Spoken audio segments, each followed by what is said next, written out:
So I want to pause for a moment before I launch into everything and acknowledge that here, the work that I do, both here in this room talking with you all, as well as the work with the environmental organization that I work with, is on unceded territory here in Unama'ki. And that's a thread that runs through a lot of our work. We try very hard to practice two-eyed seeing in the sense that we are a continuous learning organization, and we're pretty fortunate here in Unama'ki Cape Breton to have a lot of brilliant knowledge holders, elders, and so on. And on that note, I'm going to tell you a little bit more about ACAP Cape Breton. So our mission is to support resilient, environmentally sustainable communities across Unama'ki Cape Breton. We are an environmental organization, nonprofit charity. In terms of the areas that we work in, there are 4 core areas: habitat restoration, ecological monitoring, environmental education, and waste diversion. And it is the 4th, waste diversion, that I'm going to be talking about more so than the others, but really it all weaves together. An alternate title for this talk tonight could have been around big waste data and big feelings. And part of the reason I say that is because of the statement that I've got up on this slide, which is basically, we currently accept, and when I say we, I mean societally, government, with respect to our politics, our economics, and so on, we accept massive externalities when it comes to plastic waste, really all waste. And when I say externalities, I mean things in our system that we currently do not account for the cost of. All the consequences of our current system, our approach to overconsumption and production of waste, all of the consequences are born in that environment and for future generations. They're not paid for by the consumer when we buy a product. They're not paid for by the corporation when that product is manufactured and produced. And that's part of the reason we're in this challenge we find ourselves right now.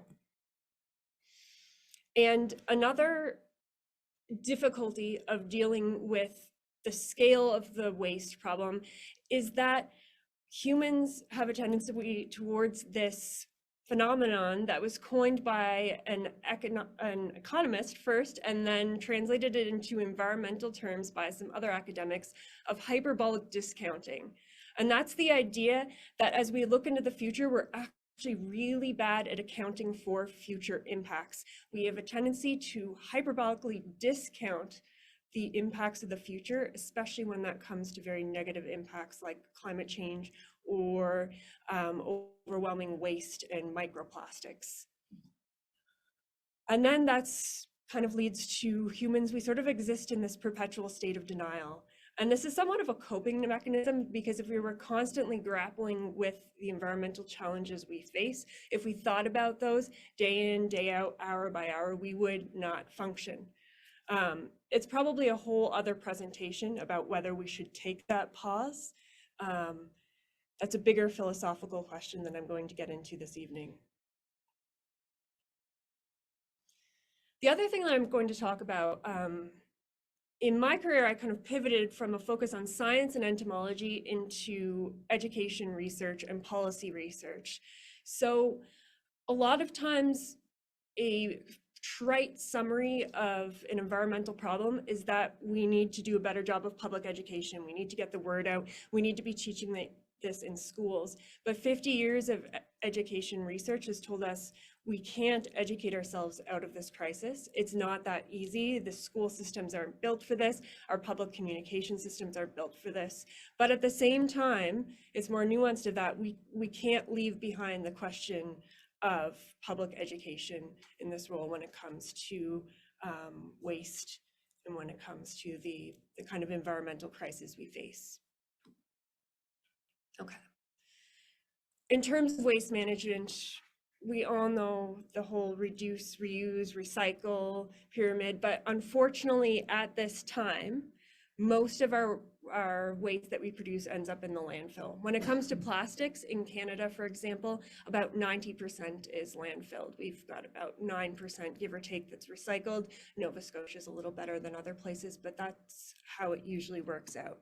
And this is some of the most recent solid waste diversion data from Statistics Canada. It only goes up to 2018. It was published in 2020. And this is over time from 2002 to 2018, our solid waste disposal rates. That's that orange to red is our disposal rate. And the bluish colors are our diversion rates per person over time. So despite this massive kind of investment of effort, we have not shifted the needle very much at all in terms of our per capita disposal rates or diversion rates.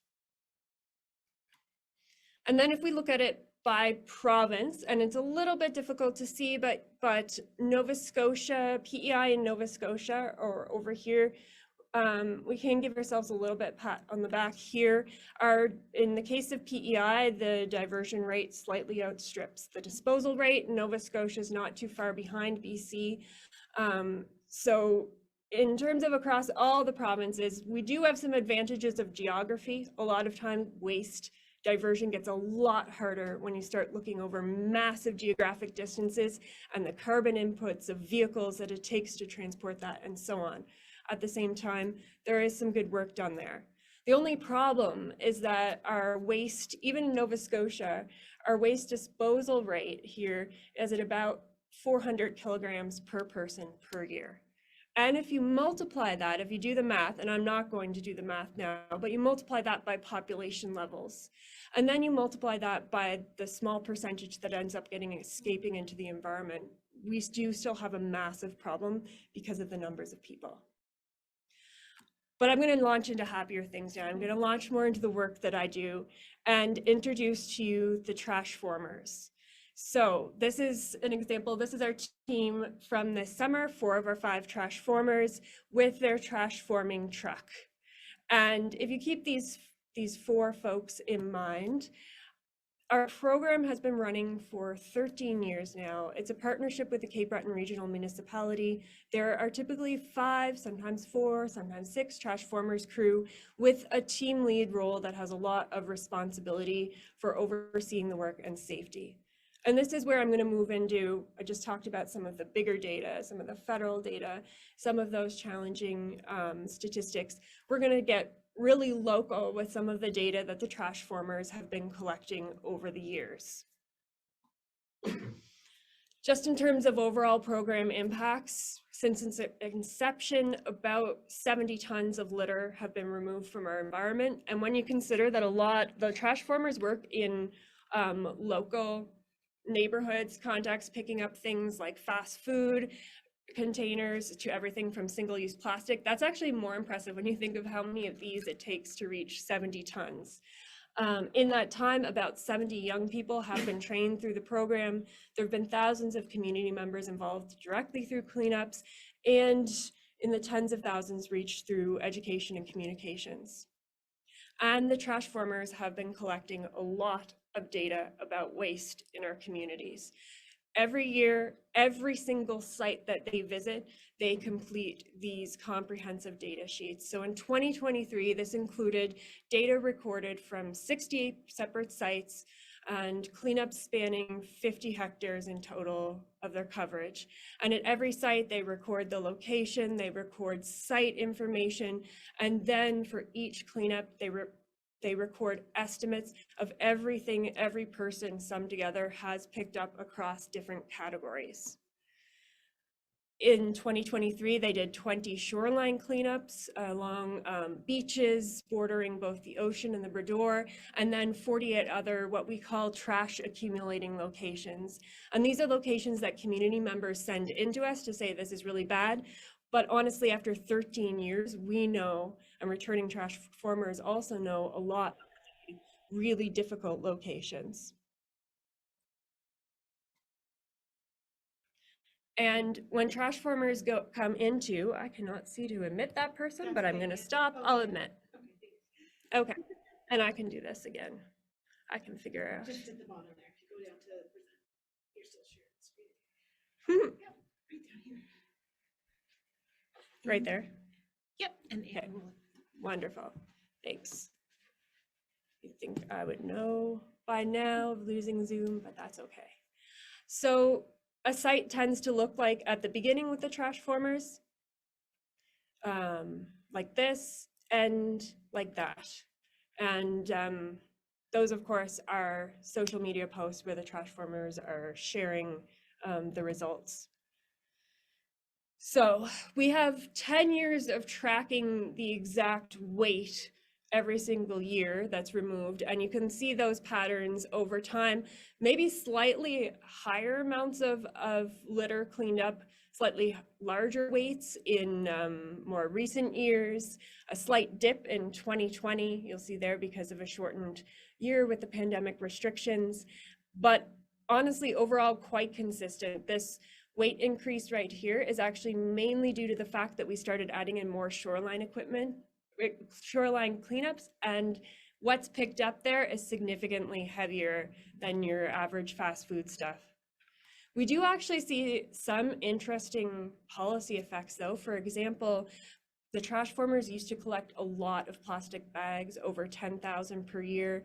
In 2019, there was a plastic bag ban introduced. It was announced before that.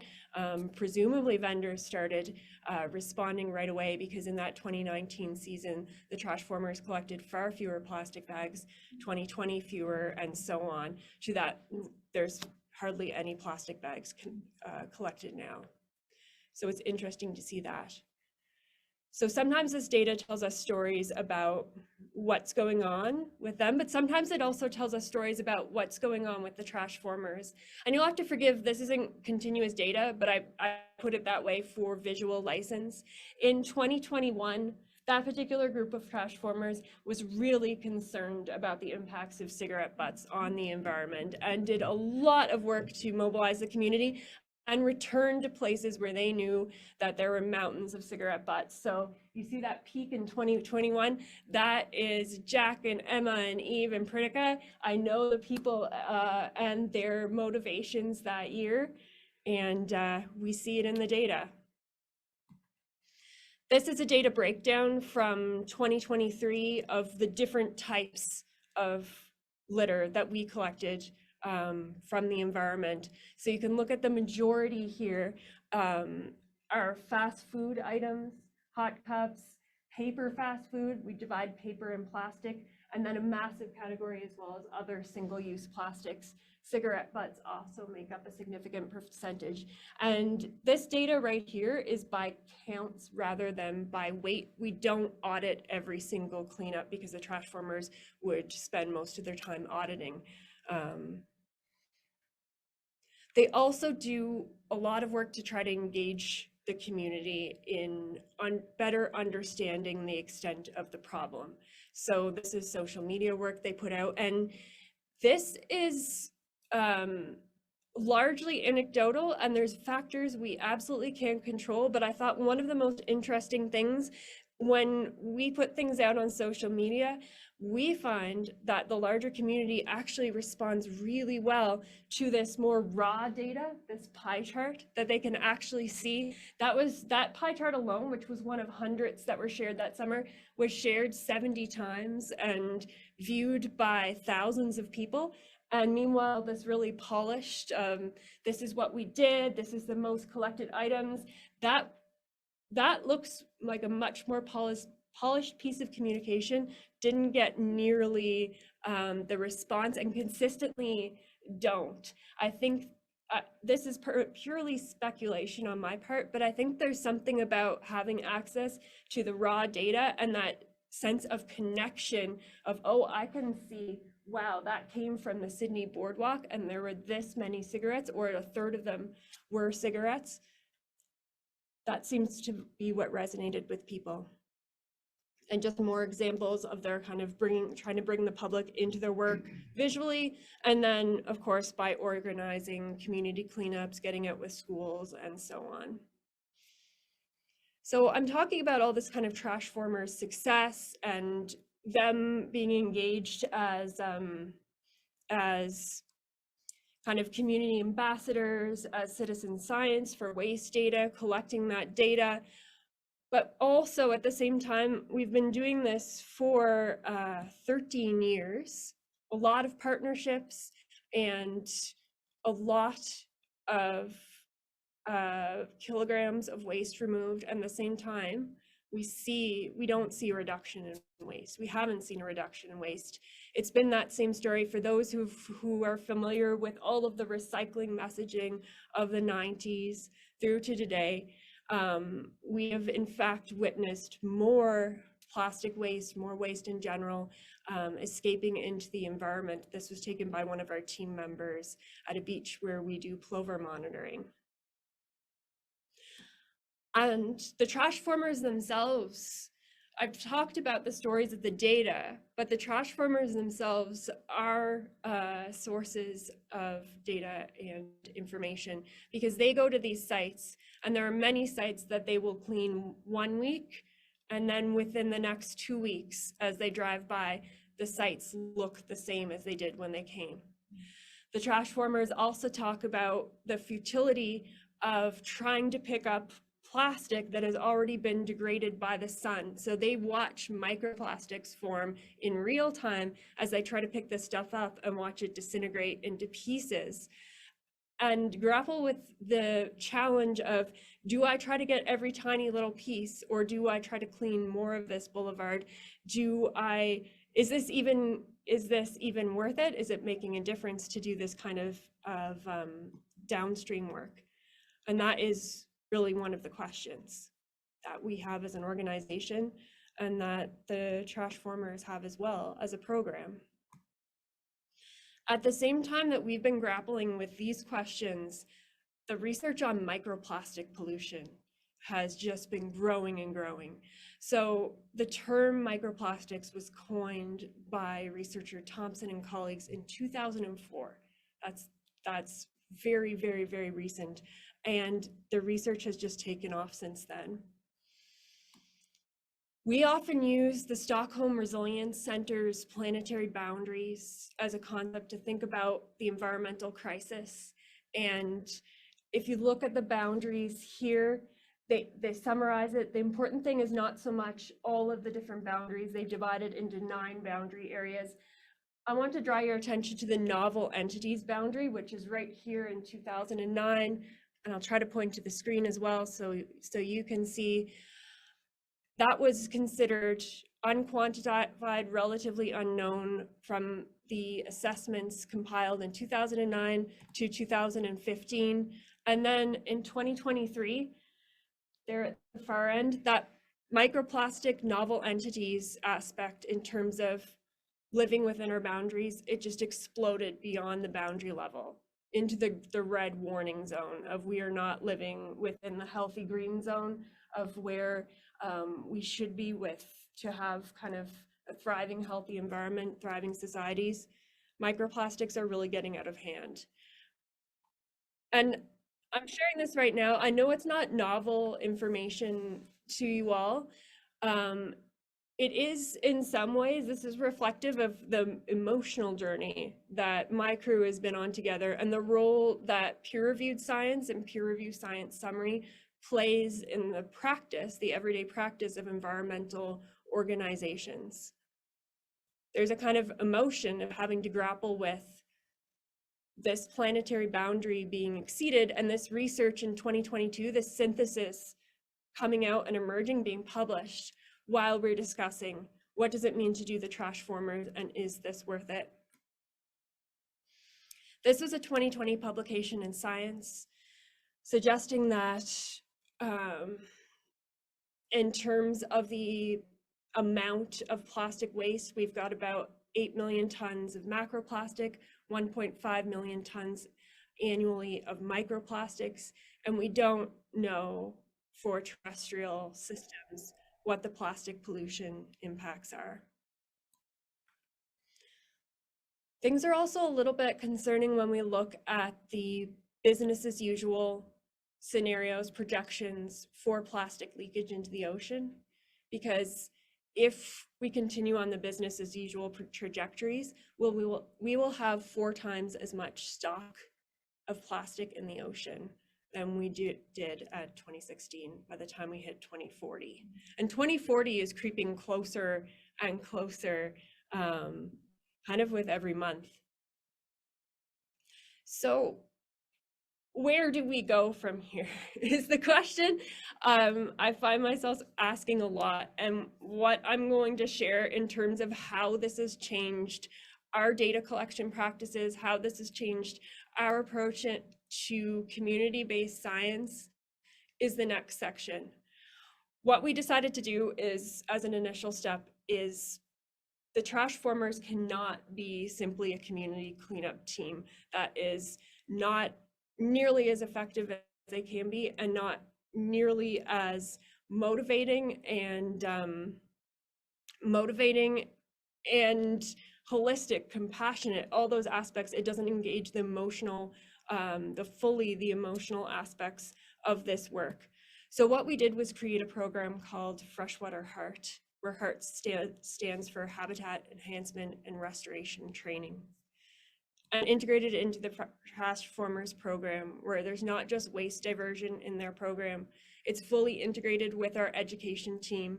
The Trashformers are carrying out freshwater quality monitoring in the field as they're doing this, and they're also participating in our habitat restoration projects, sometimes with invasive species removal, sometimes with tree planting. And so one of the really interesting things that's been able to do is connect for the Trashformers. And as we're building this, the plan is for the broader community, for the kind of government interventions that we're planning to do, make the connection between the water we depend on, the other aspects of healthy environments, and the trash and litter. And here's one of our Trashformers doing some water quality assessment, and also working more with students and other teams. Our data quality monitoring sites, this is a map of Cape Breton, and our sites are here in the red square. And for the 2023 season, our Trashformers chose 2 sites that they identified as highly impacted by litter, as well as a reference site. One site was at Collarlands Park in New Waterford, for those of us who are from here. The other site was actually at Cape Breton University, because there is a stream running through part of the campus, and there's also a lot of cigarette butts and other generated waste that enter into that system. And okay.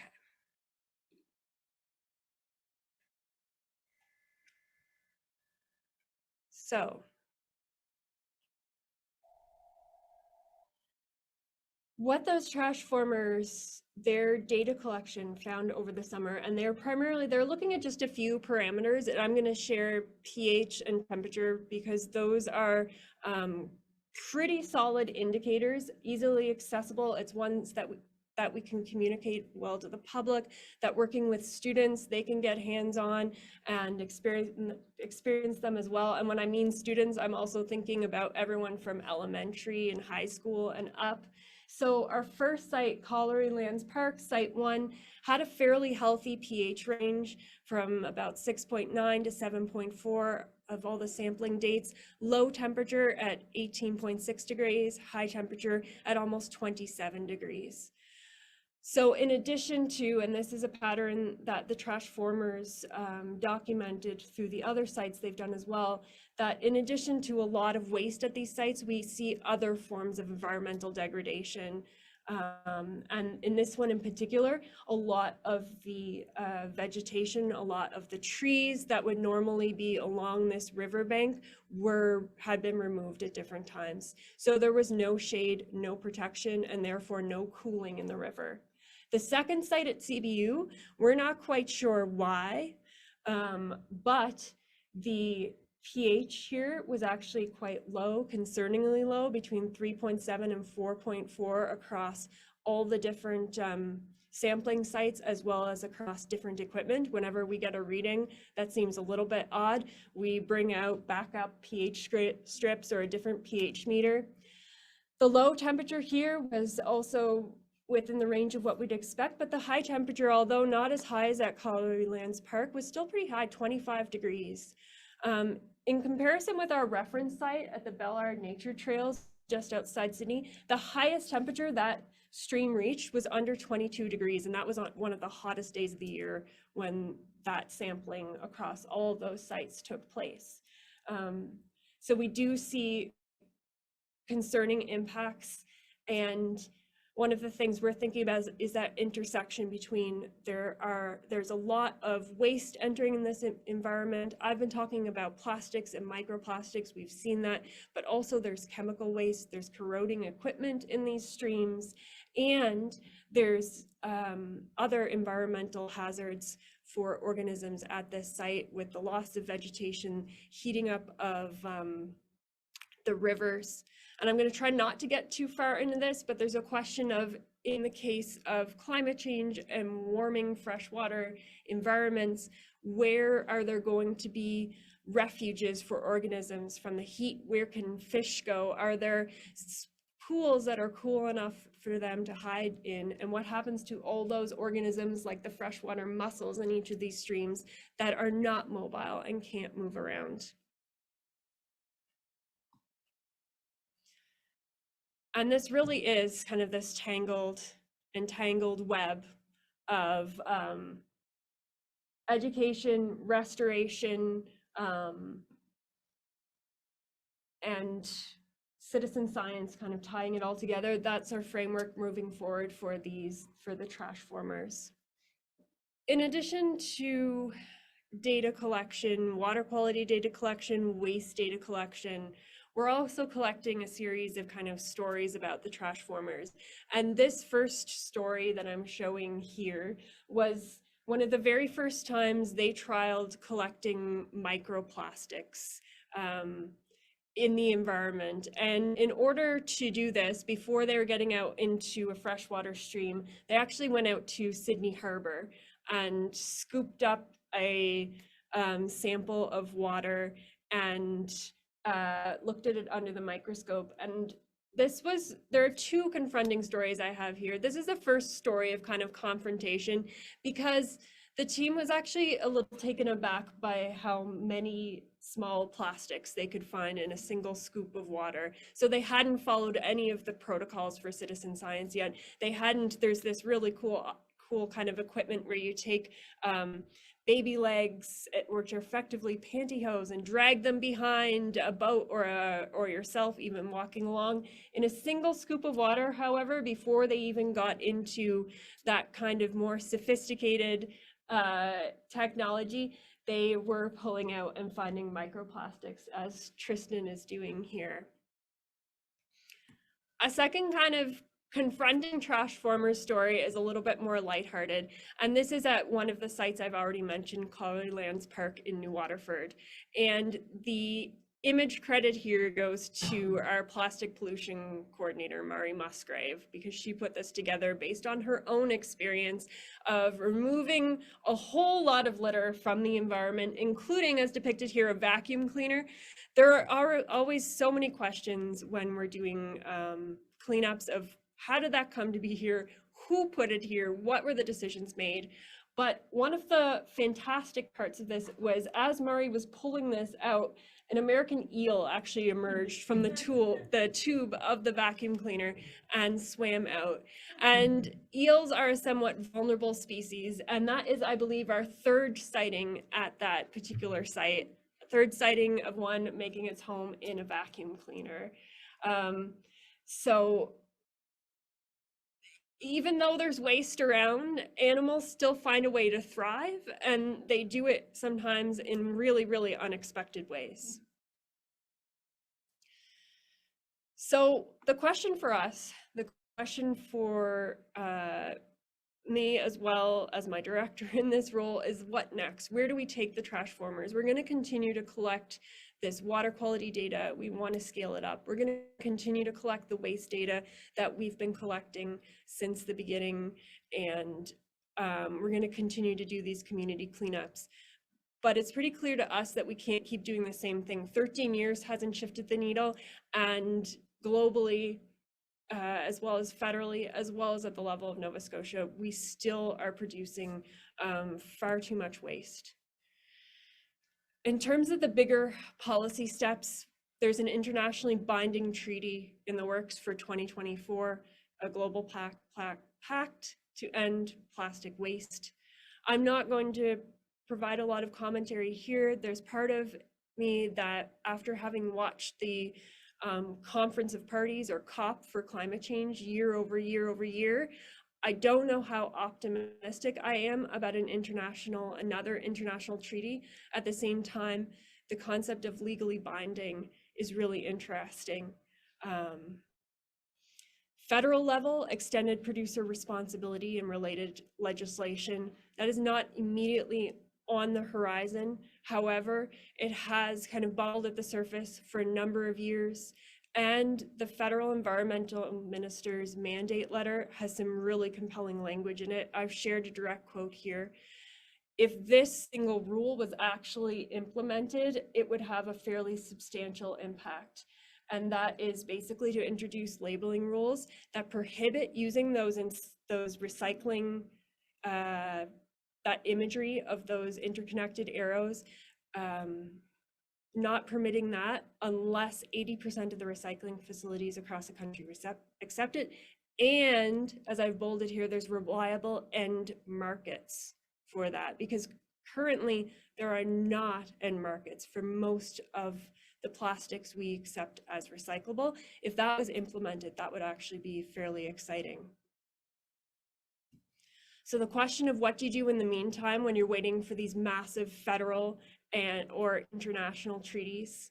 For us, it's about recognizing and exploiting windows of affordance. Sometimes you get exciting opportunities coming along. You work with risk, uncertainty, and imagination, and you kind of try to recruit co-conspirators. There are certain things that are sayable by scientists that are less sayable by nonprofit organizations. There are certain ways that nonprofit organizations can be more nimble than, for example, large academic institutions. A lot of the ways is working in partnership. And then there's also the recognition, as I have at the bottom, of some of the worst contributors to this crisis. They are, in fact, the fast fashion industry that I haven't talked about a lot, because the Trashformers don't pick up tons and tons of clothing.